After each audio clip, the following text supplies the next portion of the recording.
Assalamualaikum warahmatullahi wabarakatuh. Hamdan wa syukurillah wassalatu wassalamu ala Rasulillah wa ala alihi wa ashabihi wa man tabi'ahum amma ba'du. Pertama-tama mari kita sama-sama panjatkan puja dan puji kepada Allah Subhanahu wa taala atas berkat rahmat dan karunia-Nya pada saat ini. Allah telah memberikan hidayah taufik kepada saya untuk menyelesaikan tugas mata kuliah Cirebon Studies, yakni membuat PowerPoint sekaligus mempresentasikannya dan membuat rekaman video presentasi tersebut. Salawat dan salam semoga selamanya terlimpah kepada junjungan alam yakni Habibana Nabiyana Muhammad sallallahu alaihi wasallam. Perkenalkan, nama saya Asep Rahmat dari kelas B24.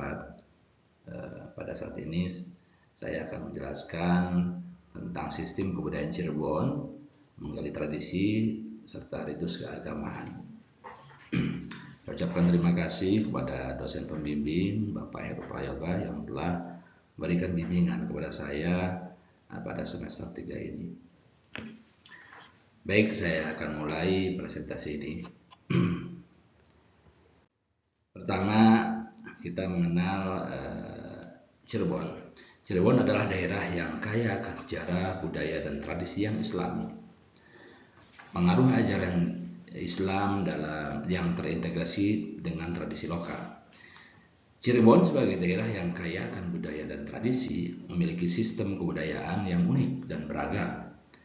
Adat istiadat di Cirebon seringkali mencerminkan nilai-nilai spiritual dan moral yang dijabarkan dalam hadis dan Al-Quran. Dalam konteks ini, kita akan membahas sistem kepercayaan dan ritus keagamaan yang menjadi bagian integral dari kehidupan masyarakat Cirebon, termasuk perayaan Syawalan, Muludan, Suruhan, dan Saparan. Ajaran Islam yang ada di Cirebon ini tidak terlepas dari seorang tokoh yang begitu legendaris dan sangat terkenal, yakni Syekh Syarif Hidayatullah atau terkenal dengan gelar Sunan Gunung Jati. Salah satu tokoh penting dalam pengembangan budaya di Cirebon ini adalah Syekh Syarif Hidayatullah atau terkenal nama Sunan Gunung Jati. Beliau dikenal sebagai penyebar agama Islam di daerah Cirebon. Sunan Gunung Jati merupakan salah satu dari Wali Songo, sekelompok tokoh yang diakui sebagai penyebar agama Islam di Pulau Jawa. Ia dikenal karena pendekatannya yang mengedepankan dialog dan toleransi, sehingga Islam dengan mudah dapat diterima oleh banyak kalangan oleh masyarakat Cirebon yang pada saat itu masih memeluk agama Hindu dan kepercayaan lainnya. Beliau memperkenalkan ajaran-ajaran Islam dengan begitu moderat, dengan cara yang santun sehingga mudah diterima. Di antara ritual-ritual dan tradisi yang beliau rintis diantaranya adalah Syawalan, Muludan, Suruhan, dan Saparan.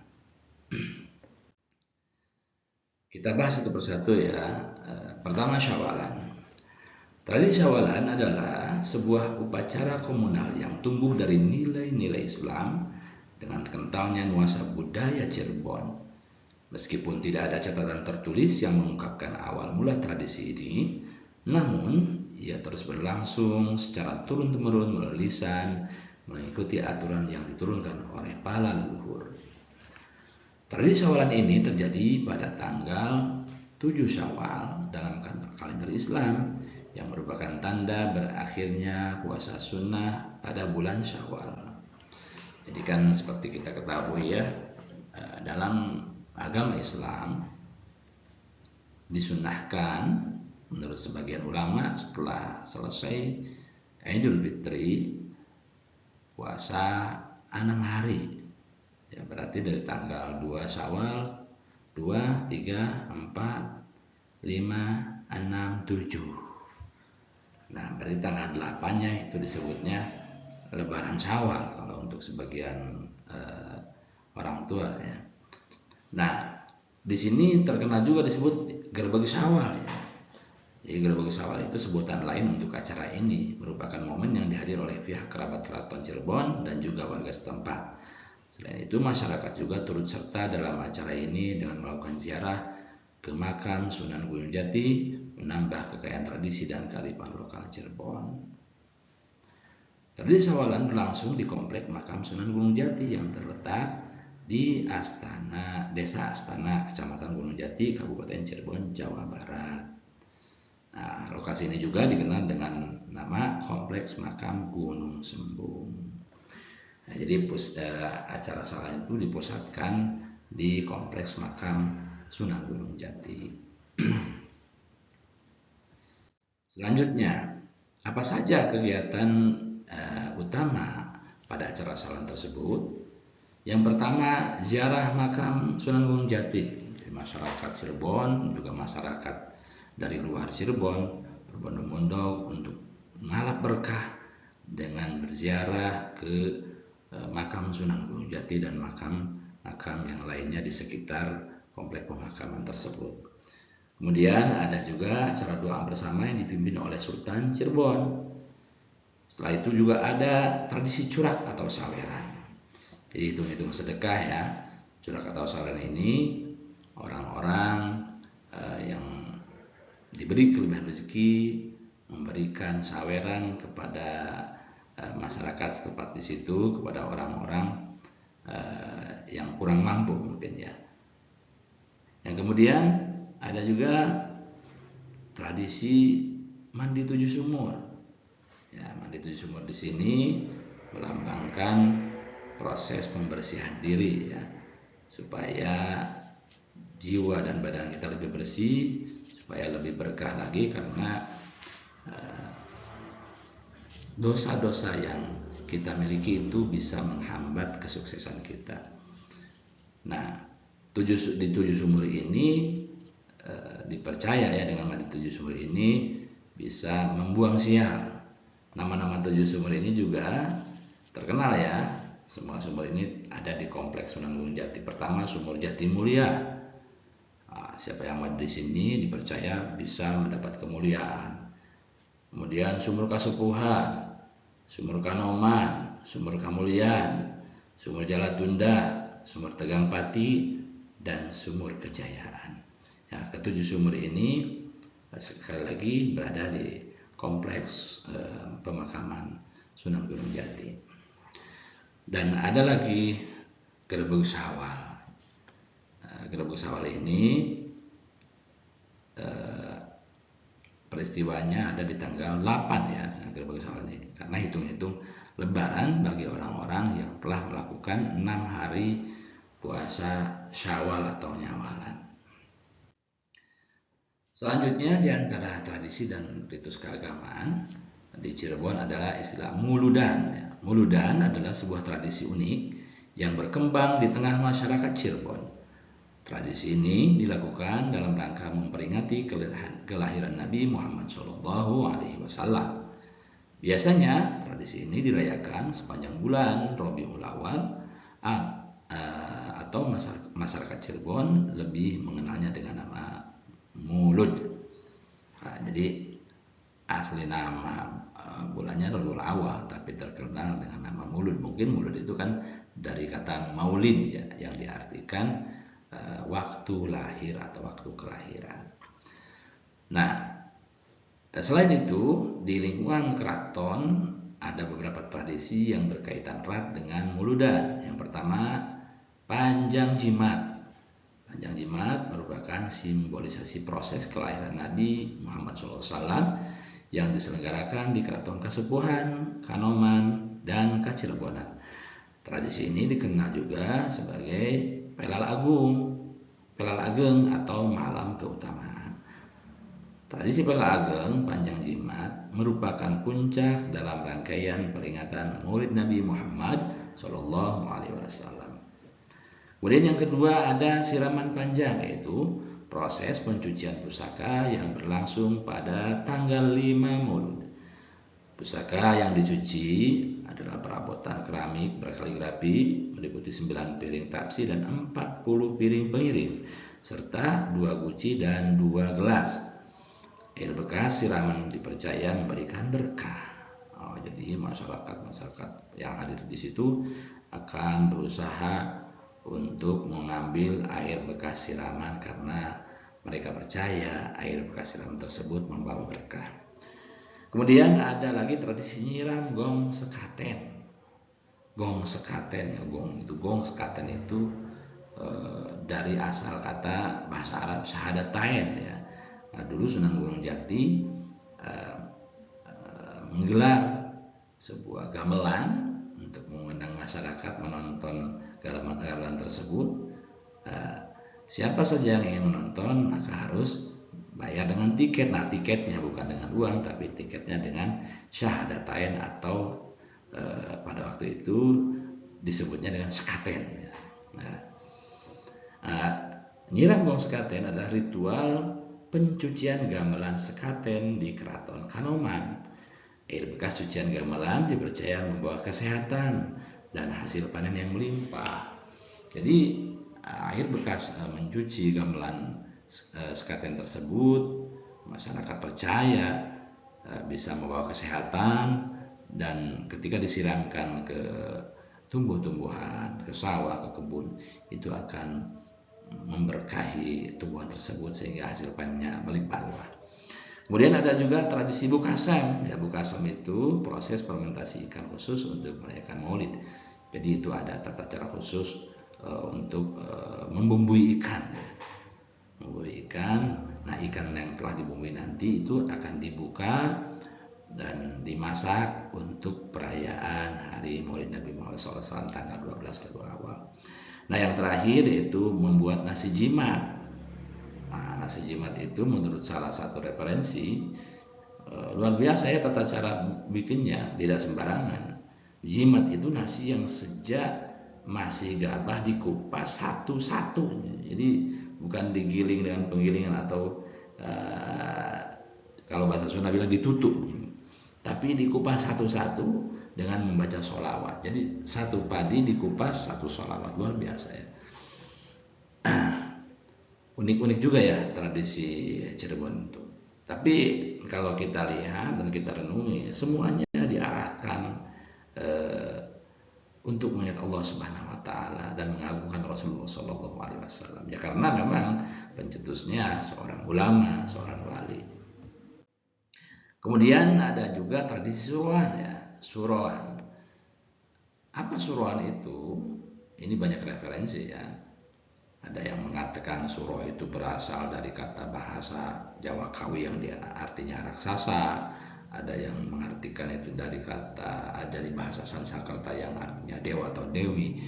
Tapi saya lebih percaya dengan pendapat yang mengatakan bahwa suro itu berasal dari kata Asyuro gitu. Asyuro itu berarti tanggal 10 Muharram. Nah, gitu. Suruhan dirayakan pada bulan Muharram. Ya, khususnya pada hari Asyura. Hari Asyura itu hari ke-10 dari bulan Muharram atau tanggal 10. Masyarakat Cirebon mengadakan acara pembuatan bubur suro yang dibagikan kepada tetangga sebagai bentuk syukur dan pengingat akan peristiwa sejarah penting dalam agama Islam.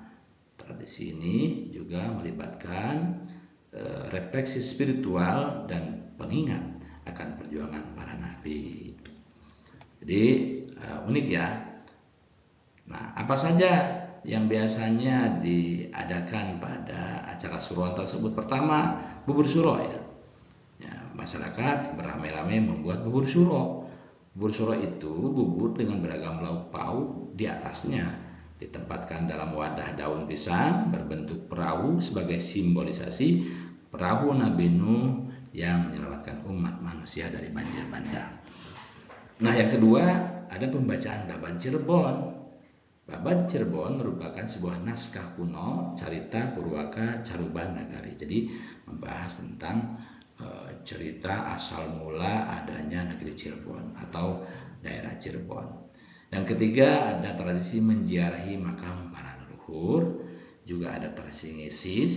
Ngisis itu merupakan tradisi atau ritual penyucian wayang kulit yang berusia 500 tahun atau lebih.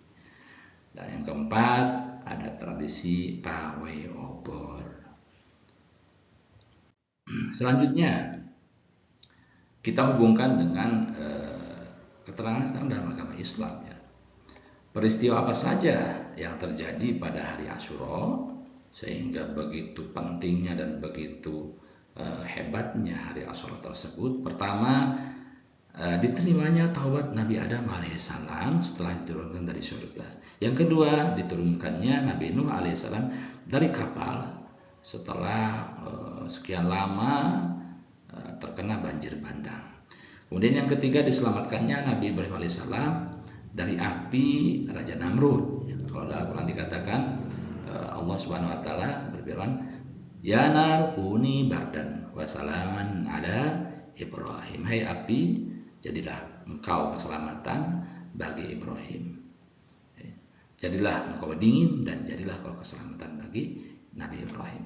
Yang keempat, dikeluarkannya Nabi Yusuf dari penjara setelah sekian lama di penjara akibat difitnah dengan gosip telah melakukan hal yang asusila ya. Itu hanya fitnah saja ya. Kemudian dikeluarkannya Nabi Yunus alaihissalam dari perut ikan Nun. Kemudian disembuhkannya Nabi Ayub dari sakit kulit yang berkepanjangan. Kemudian disibakannya laut bagi Bani Israel yang melarikan diri dari kejaran Raja Fir'aun ya, bersama Nabi Musa waktu itu ya, yang dikatakan dalam Al-Quran, idrib bi'asawkal bahro pan palaka fakana qatodil adim. Ya, kemudian yang 8 itu diciptakannya Nabi Adam alaihissalam di surga. Jadi menurut riwayat Nabi Adam alaihissalam diciptakan pertama kali di surga adalah tanggal 10 Muharram. Yang ke-8, yang ke-9 tadi ya. Tulis lagi ya. Yang ke-9 diterimanya taubat Nabi Yunus alaihissalam. Yang ke-10 dilahirkannya Nabi Ibrahim. Yang ke-11 dikeluarkannya Nabi Yusuf dari sumur setelah dijatuhkan atau diceburkan oleh saudara-saudaranya. Yang ke-12 dipertemukannya Nabi Yusuf dengan keluarganya kembali setelah sekian lama berpisah. Nabi Yusuf dibuang ke sumur, kemudian terselamatkan oleh kafilah dagang, dijual di Mesir, diangkat anak oleh Al-Aziz ya, di Mesir tersebut, sampai terjadinya peristiwa pemfitnahan kepada beliau sehingga dipenjara, dan kemudian pada saatnya beliau dimuliakan Allah dengan dijadikan oleh Raja Mesir tersebut sebagai orang kepercayaan akibat atau sebagai hadiah atau sebagai imbalan karena beliau bisa membaca mimpi Raja Mesir yang tidak bisa dibaca oleh para ahli takbir mimpi saat itu. Yang ke-13, tenggelamnya Fir'aun di dasar Laut Merah saat mengejar Nabi Musa. Nah, yang ke-14, diangkatnya Nabi Idris alaihissalam ke tempat yang tinggi. Ya, nomor 15, diturunkannya kitab Taurat kepada Nabi Musa. 16, disebutkannya kebutaan Nabi Yakub alaihissalam dari wasilah pakaian Nabi Yusuf. Ya, Nabi Yakub kan setelah ditinggal oleh Nabi Yusuf itu nangis sehingga matanya buta, tidak bisa lihat. Tapi ketika beliau menghirup bau Nabi Yusuf dari gamisnya, beliau menjadi sembuh kembali dan yakin bahwa Yusuf itu ternyata masih hidup. Yang ke-17, diampuninya Nabi Daud alaihissalam. Yang ke-18, diberikannya kekuasaan kepada Nabi Sulaiman berupa kerajaan yang luar biasa, yang sehingga dikisahkan dalam Al-Quran, Nabi Sulaiman itu meminta kepada Allah kerajaan yang tidak bisa tertandingi oleh siapapun. Rabbi habli mulkan la yanbaghi li ahadin min ba'di. Yang ke-9, diangkatnya Nabi Isa dan diselamatkan beliau dari kepungan tentara Romawi.